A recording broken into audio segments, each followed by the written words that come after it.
oğlan? Ağam vururuydu. İhtiyaç etmedin mi? Vah ayttım ha o düğüş gördüm diye. Saltırağın. Böyle düşümde bir karı baba. Her ayağıma bir taş. Girişime de yoğun töngeden kamçırap başladı. Ağırdığını uyandım. Bu ne mulluk ha? Vay canına. Ay yığın oğlan. Hava. İşi unuttu sen. Sana haktan gelen halat verirdir.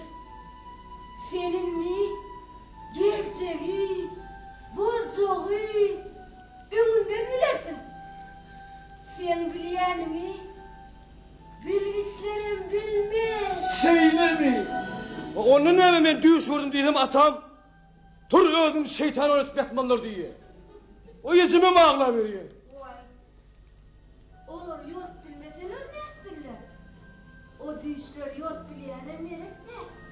Ona da halatlardan merek. Şeyle mi? Sen yurt bere. Min? Hava. Min yort verirdim. Yöne bilsem yanımda derler. Beyt uğrun getiririm bilse. Ağam zalimdir. Seni ünlü. Benim yetim. Vah Gülkışten. Gülkışten. Gülkışten. Onun menizemi dayılarına kutusuna gitti ya. Vay. Utanma sana. Vah utanma sana. Ben özümden öyle kıydı yanlara. Ülkür bir seyre utanırım. Çeperemize katırırım.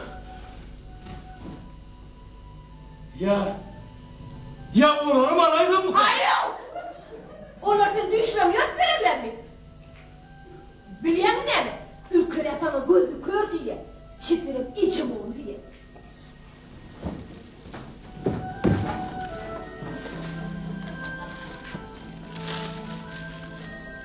Onunla öldüm buralarını tap da. Vay. Men taparım. Yine sen eylersen. Men ne men ilgili?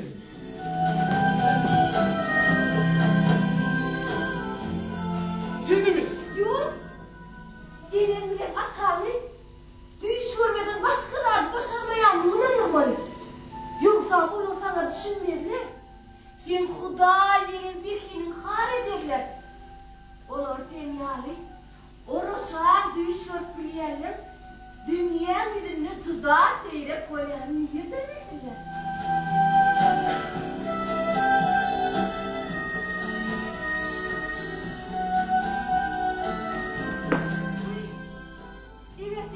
Olur ananız bize.